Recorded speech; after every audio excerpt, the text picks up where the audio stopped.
Okay. Snow White and Rose Red. There was once a poor widow who lived alone in her hut with her 2 children, who were called Snow White and Rose Red, because they were like flowers which bloomed on 2 rose bushes, which grew before the cottage. These 2 children were as good, happy, industrious, and amiable as any in the world, only Snow White was more quiet and gentle than Rose Red. Rose Red would run and jump about the meadows, seeking flowers and catching butterflies, while Snow White sat at home helping her mother to keep house, or reading to her if there were nothing else to do. The 2 children loved each other so dearly that they always walked hand in hand when they went out together, and when Snow White said, "We will never separate from each other," Rose Red replied, "Not so long as we live." And their mother said, "What each girl has, she must share with the other." Often they ran deep into the forest and gathered wild berries, but no beast ever harmed them.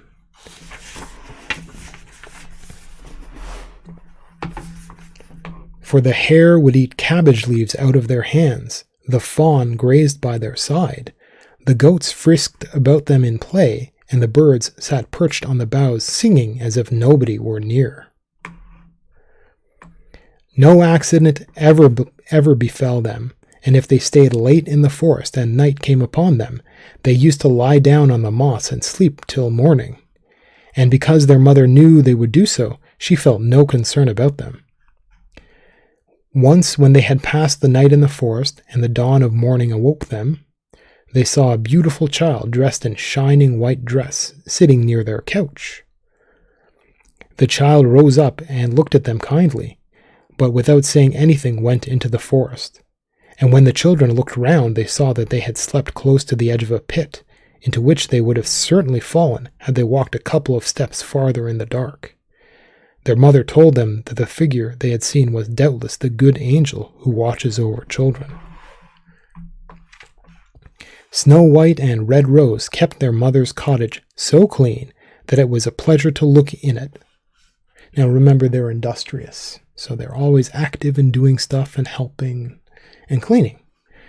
Every morning in the summertime, Rose Red would put the house in order, and then lay a wreath of flowers at her mother's bed before she woke up, in which she always placed a bud from each rose tree. Every winter in the morning, Snow White would light the fire and put the kettle on to boil, and although the kettle was made of copper, it shone like gold because it was polished so well. In the evening, when the flakes of snow were falling, the mother would say, "Go, Snow White, and bolt the door." And they would sit down at the hearth, and the mother would put on her spectacles and read out of a great book, while the 2 girls sat spinning. By their side lay a little lamb, and on a perch behind them a white dove sat with its head under a wing. One evening, when they were sitting comfortably together, there came a knock at the door, as if someone wished to come in. "Make haste, Rose Red," cried her mother. "Make haste and open the door. Perhaps there is some traveler outside who needs shelter." So Rose Red went and drew the bolt and opened the door, thinking it was some poor man outside. But instead a great bear poked his black head in. Rose Red cried out and ran back. The little lamb bleated, the dove fluttered on her perch, and Snow White hid herself behind her mother's bed. The bear, however, began to speak and said, "Do not be afraid. I will do you no harm. I am half frozen and only wish to come in and warm myself."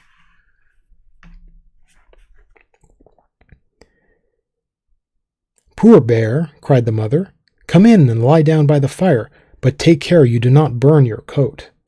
Then she continued, "Come here, Rose Red and Snow White. The bear will not harm you. He means well." So they both came back, and at last the lamb and the dove came near and were no longer afraid of him. "Come here, children," said the boar as he entered. "Come and knock the snow off my coat." So they brought the broom and swept him clean. Then he stretched comfortably before the fire and growled growled cheerfully and comfortably, and in a little while the children became friendly enough to play tricks with their unwieldy guest. They tugged at his long, shaggy hair, put their feet against his back and rolled him about, and even ventured to hit him with a hazel stick, laughing when he grumbled. That's not very nice. The bear bore all their play in good temper, and only when they hit too hard, he cried out.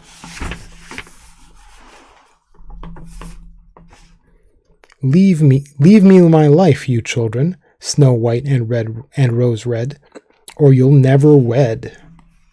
Ooh. When bedtime came and the others had gone to bed, the mother said to the bear, "You may sleep here by the hearth if you like, and then you will be safe from the cold and the bad weather."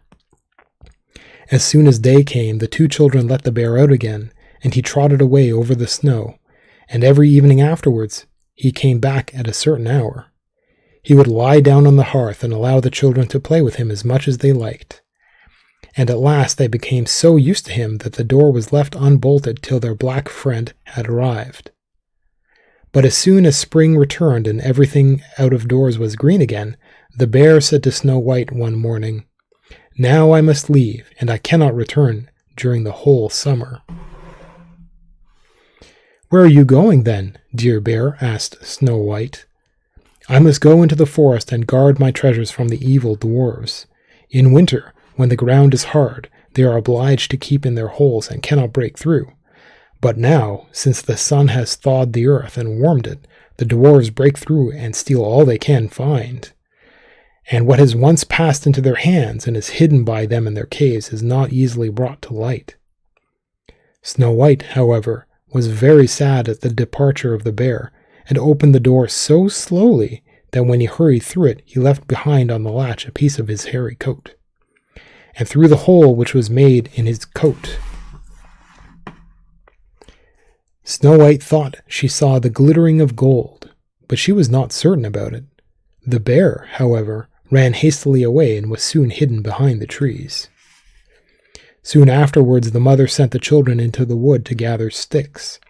While doing so, they came to a tree lying across the path, and near its trunk something was bobbing up and down in the grass, and they could not imagine what it was. When they came nearer, they saw a dwarf with an old wrinkled face and a snow-white beard, a yard long. The end of his beard was caught in a split of the tree, and the little man kept jumping about like a dog tied by a chain, for he did not know how to free himself. He glared at the maidens with his fiery red eyes and cried, "Why do you stand there? Are you going to pass by without offering me any help?" "What have you done, little man?" asked Rose Red. "You foolish goose," cried the dwarf. "I was going to split the tree in order to get a little wood for my kitchen. The little food which we get is soon burnt up with great logs. We don't swallow down so much as you greedy people devour. I had just driven the wedge in properly and everything was going well, but the wretched wedge was too smooth and flew out, and the tree closed up so suddenly that I could not draw out my beautiful white beard. So here it sticks, and I cannot get away. Don't laugh there, you silly milk-faced creatures. Ugh, how horrid you are." The children tried as hard as they could to pull the dwarf's beard out, but it was caught too tightly. "I will run and get some help," cried Rose Red at length. "Oh, you crack-brained sheep's head," snarled the dwarf.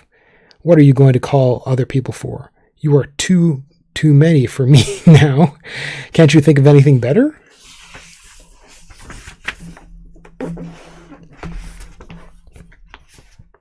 "Don't be impatient," replied Snow White. "I have thought of something." And pulling her scissors out of her pocket, she cut off the end of the beard. Ooh. As soon as the dwarf found himself at liberty, he snatched up his sack, which lay filled with gold between the roots of the tree, and throwing it over his shoulder, he marched off, grumbling to himself, "Stupid people, to cut off a piece of my beautiful beard, bad luck to you." Away he went, without once even looking at the children. He's grumpy. Some time afterwards, Snow White and Rose Red went to catch some fish, and as they came near the pond, they saw something like a great grasshopper hopping about on the bank, as if it were going to jump into the water. They ran up and recognized the dwarf. "What are you doing?" asked Rose Red. "You will fall into the water." "I am not quite such a simpleton as that," replied the dwarf, "but don't you see this fish trying to pull me in?" The little man had been sitting there fishing, and unfortunately the wind had entangled his beard with the fishing line, and so when a great fish bit the bait, the weak little fellow was not able to draw it out, and the fish had the upper hand. The dwarf held onto the reeds and rushes which grew near, but to no purpose, for the fish pulled him where it liked, and would soon have been drawn into the pond. And he would soon have been drawn into the pond. Luckily, just then the two maidens arrived and tried to release the beard of the dwarf from the fishing line, but they were too closely entangled. So the maiden pulled out her scissors again and cut off another piece of the beard. When the dwarf saw this done, he cried out in a great rage, "You donkey, do you want to disfigure my face? Was it not enough to cut off the end of my beard? Now you have to take away the best part of my fine beard?"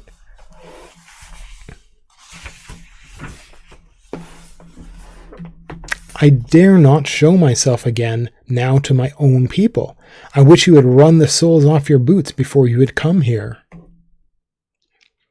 So saying, he took up a bag of pearls which lay among the rushes, and without speaking another word slipped off and disappeared behind a stone. Not many days after this adventure,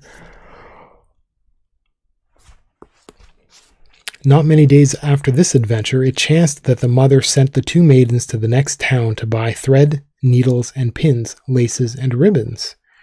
Their road led across a field where great pieces of rock lay strewn about.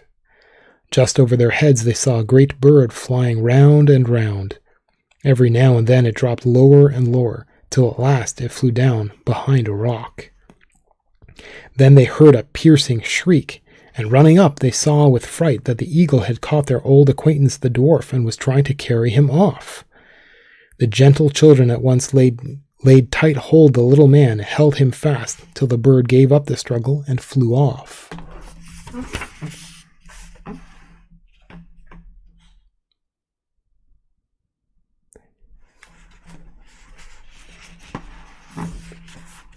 But that dwarf has awful luck. As soon, then, as the dwarf had recovered from his fright, he cried out in his shrill voice, "Could you not have held me more gently? You pulled at my fine brown coat so hard that it is torn and full of holes. What meddling rubbish you are!" With these words he shouldered a bag filled with precious stones and slipped away to his cave among the rocks. The maidens were by now used to his ingratitude, and so they walked on to the town and completed their errand. On the way home they crossed the same field, and again came suddenly upon the dwarf, who had emptied his bag of precious stones near a clean place, thinking that nobody was near. The sun shone on the bright stones, which glittered with so many colors that the two maidens stood still to admire them. "What are you standing there gaping for?" asked the dwarf, and his face grew red as copper with rage. He continued to abuse the poor maidens till a loud growling noise was heard, and a great black bear came lumbering out of the forest. The dwarf jumped up, terrified, but he could not reach his cave before the bear overtook him. Then, terror-stricken, he cried out, "Spare me, my dear Lord Bear. I will give you all my treasures. See these beautiful precious stones which lie here? Only give me my life. What have you to fear from a little weak fellow like me? You would not even feel me with your big teeth. Here, take the two wicked girls. They will make nice morsels for you. They're as fat as young quails. For heaven's sake, eat them." The bear, however, did not take the trouble to speak, but gave the wicked dwarf a single blow with his paw, and he did not move again. The maidens were then going to run away, but the bear called after them, "Snow White and Rose Red, fear not. Wait, and I will go with you." They recognized his voice and stopped, and when the bear came up to them, his rough coat suddenly fell off, and there stood a tall man dressed entirely in gold. "I am a king's son," he said, "and was condemned by the wicked dwarf, who stole all my treasures, to wander about in this forest in the form of a bear till his death freed me. Now he's got his well-deserved punishment." Then they went home, and Snow White was married to the prince, and Rose Red to his brother, with whom they shared the immense treasure which the dwarf had collected. The old mother also lived happily many years with her 2 children, and the rose trees which had stood before the cottage were now planted before the palace, and every year they bore beautiful red and white roses.